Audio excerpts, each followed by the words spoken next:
Hi, my name is ZaKaiRan, and welcome to my vodcast. You are Christed Master. An Easter message. So this is my Easter message to you for this great Easter holiday.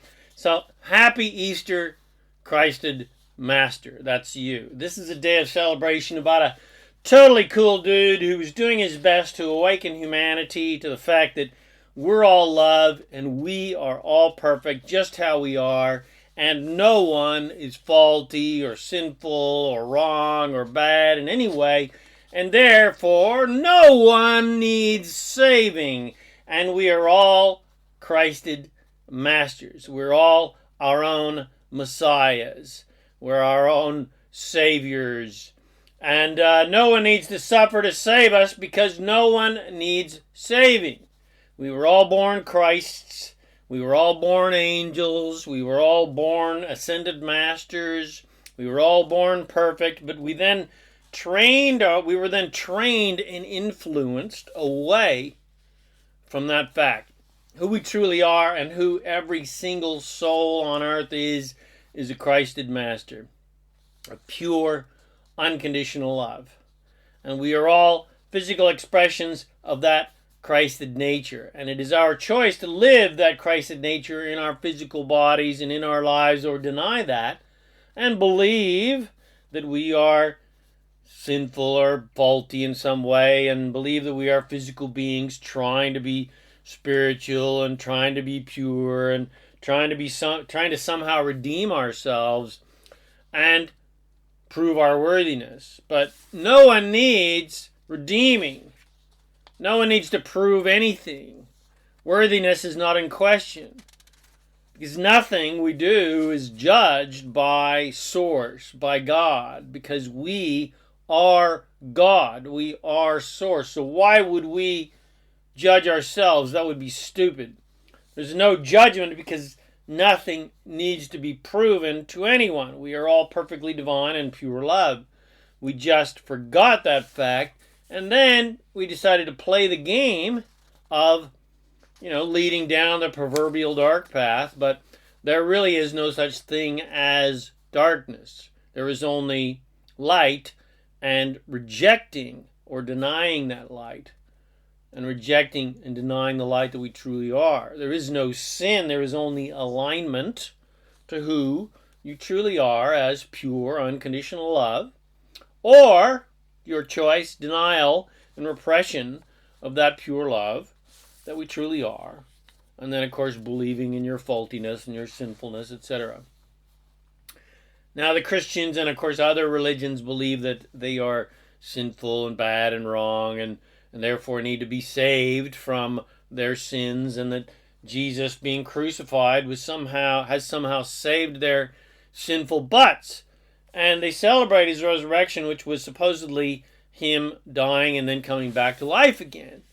Which, if I recall correctly from Sunday school, is to show us that we all can be resurrected and ascend into heaven like Jesus did if we play our cards right, that is, and believe this supposed Savior resurrection story and believe that he is our Savior, etc., etc. But if you don't believe it, well, you are royally screwed. And you're going straight down south to be tortured for eternity by Beelzebub and his minions. And at the risk of casting a dubious shadow upon this joyous celebration, all of that is just 100% complete poppycock. I don't believe for a second that Jesus actually said, I am your Savior, and if you believe that I died on the cross to save your sorry asses, then you're going to be partying with me in heaven for eternity. But if you don't, sorry, but you're going to be Satan's bitch, and he's going to own your sorry ass and torture you for eternity in the hellfire and brimstone. Now, that is a great story for a horror movie, and a great story to keep the peasants in line and maintain your religious empire, but it is not remotely the truth. The truth is Jesus, whose correctly pronounced name was Yeshua, was a perfectly divine, Christed source master of pure unconditional love, just like all the rest of us are. The only difference was he had a much more conscious awareness of this fact than most people do. That's the only difference.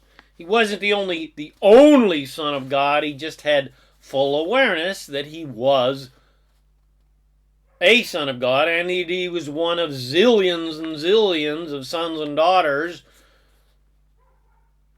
And to be very woke, non-gender specific children of God across all space, time, and dimension.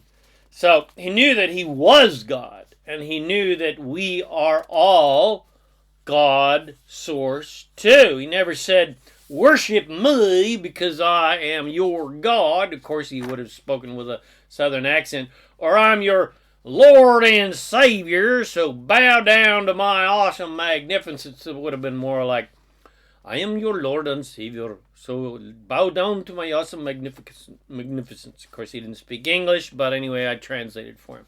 No, he said, you are all gods, and you are all awesome and magnificent, so bow down to yourselves and worship each other, for Christ's sake. That's what he said. That's a quote.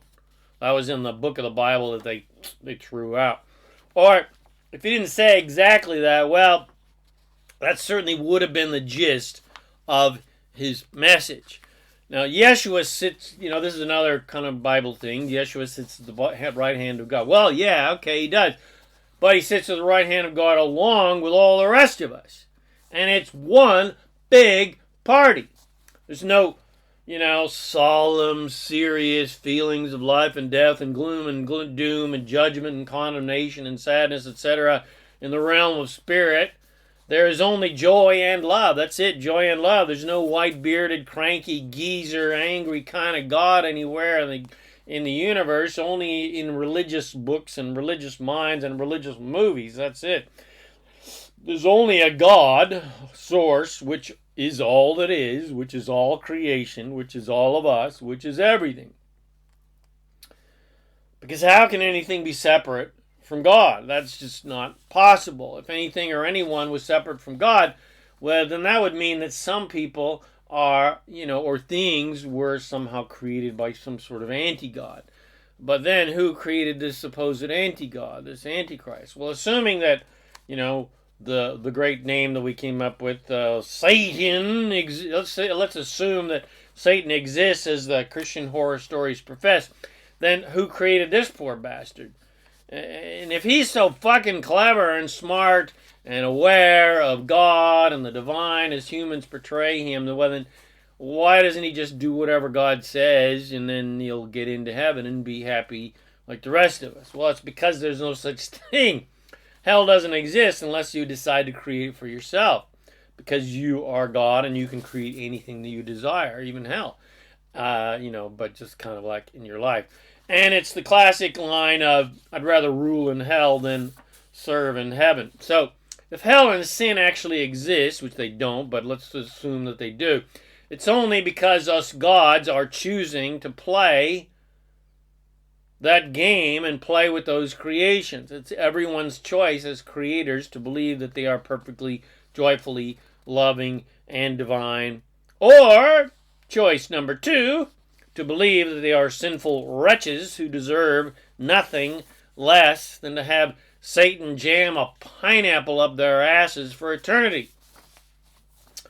Thanks to the totally hilarious Adam Sandler and the classic movie Little Nicky for that hilarious image. So enough banging on about the lunacy that religions have came up with, which would be an entire group of novels. So suffice it to say that all religions have got it wrong, so to speak. I mean, they got it right for themselves because, hey, you got the choice to create whatever the hell you want. But, essentially from sort of a divine perspective, they pretty much fucked up because nothing serious is going on down here. And spirituality is not remotely complicated. God, source, etc. is not complicated. Simply put, we're all perfect and divine just how we are, and no one has ever done anything wrong, and no one is bad or wrong or evil in any way, no matter what they believe or have done. even the worst of the worst killers and murderers and terrorists and tyrants and rapists all got in through the pearly gates. And Satan is a really lonely bastard because no one is down there with him. And his name is always on the guest list anytime he wants in. So just like the rest of us. Regardless of what we think about ourselves and our self-judgment and judgment of others, everyone gets in when they croak. Because in a true sense, none of us ever really left. Who we truly are as non-physical beings, as source, is always in heaven, so to speak. No one ever leaves. No one ever left. As physical beings, we mistakenly believe that we have been cast out of heaven, or we need to earn or learn our way or prove our worth to get back into heaven. And we erroneously believe we are somehow separate from God, separate from source. But that's all a complete big-ass pile of dino shit. But it's fun to play that game of contrast because contrast inspires desire, and desire inspires creation and expansion. So if it wasn't for contrast, the universe wouldn't expand, we wouldn't expand, and there would be no such thing as eternity and infinity.